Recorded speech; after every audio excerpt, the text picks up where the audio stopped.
Today I'm up the tit.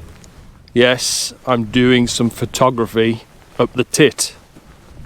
Titterstone Clee Hill, to be precise. Another one of the Shropshire Hills that I'm becoming quite fond of at the moment. This is a new one, I've never been here before. It's quite an interesting place for some photography, I think. I saw that there's an old disused quarry, which I'm standing at the top of now, which should produce some really interesting shots. I think due to the weather, dark, grey, quite overcast and deteriorating. There should be some rain, I think, this afternoon. It'll probably lend itself quite well to some more time-lapse photography, and you know I love my time-lapse. So I'm going to do a bit of that down here at the quarry. I'm then going to walk up to the summit, have a look up there. There's a giant golf ball, which I'm sure you'll find very interesting. And then the whole site is, or was, a hill fort 4,000 years ago. And apparently there are some remains of that on the other side. This side got destroyed by quarrying a couple of 100 years ago, but some of it remains on the other side. So I'll have a look at that, see what I can shoot. First off, I'm going to set up here, exploring this old quarry and taking some time-lapse videos.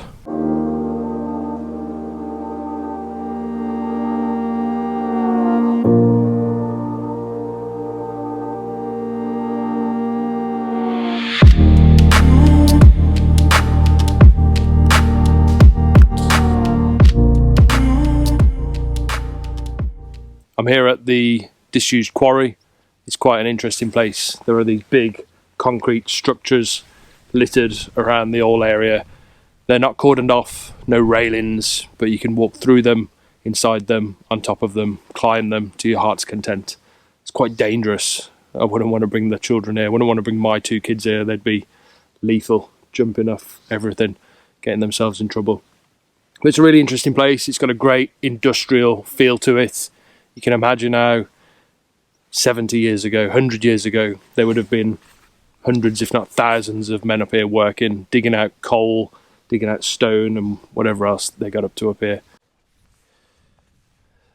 Right, let's take a look around one of these old concrete buildings. When I just arrived here, there were a load of sheep hiding in here. It's probably a good spot to keep out the rain. Unfortunately, I've had to evict them while I shoot a time-lapse, just down that way. But you'll see around here, above me is this massive old concrete structure. There are a load of ironworks, various holes in the ceiling here. I can't get my head up there, but I can show you.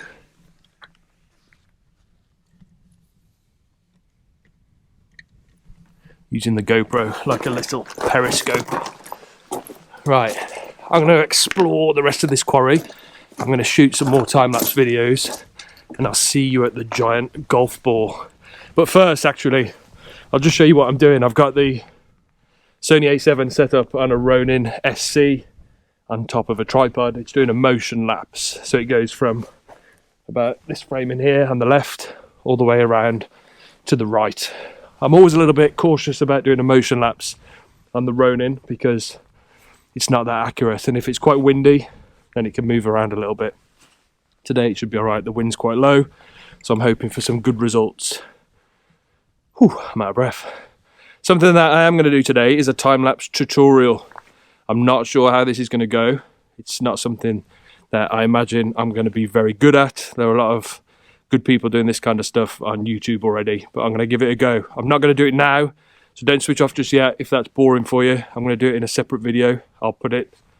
How do I do it? Is it there? Or is it there? I'll put it left or right. You'll find the video up above. Click on that. It'll be a time-lapse tutorial of how I shoot my time-lapses, the basic way to shoot a time-lapse. There's a quick and dirty way to shoot a time-lapse where you just video it with your iPhone, or you just press record on your camera and then speed it up. There's also a good and a professional way to shoot a time-lapse. So I'm going to do a little tutorial. If you're interested in that, go and have a look. If not, I'll see you at the golf ball.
Hello. I'm sat here on a rock looking at a giant golf ball. I bet you thought I was crazy, but look, there it is. It's a Gnats radar dome. If you've flown in or out of the UK to the west, that has probably looked after your flight. So I'm going to do my best not to damage it while I'm up here. It's funny because all of the hills around here, you can see the reflection of this giant golf ball on a clear day, and I've never been here. Even my local hills, Clent Hills, which is about 40 miles away, you had to guess, you can see the reflection of this. Pretty unusual. The trig point, the summit of the Tit, is over that way. And then the hill fort is, well, this is it. I'm sitting on it. The whole hill, I think, was a hill fort. And the defence, the band of boulders which encircle the hill, you can see as it starts to go down below the steep bit, there is a big band of boulders running all the way around. It varies in width, so here it's maybe 30 metres, down there it's maybe just 2 or 3 metres. That side has been destroyed by the quarry, but it would have been a mile or 2 in diameter. It's really interesting. I find it fascinating that 4,000 years ago, thousands of men would have lifted these big boulders, you know, big old boulders, hauled them into a big loop around the hill for protection, and then probably stood here with bows and arrows or axes or whatever, ready to wreak havoc on anyone who dares to try and take their hill fort. Really interesting stuff.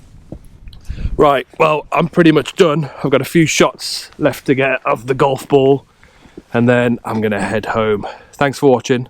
Leave a comment, like and subscribe, all that kind of stuff, and I'll see you in the next one.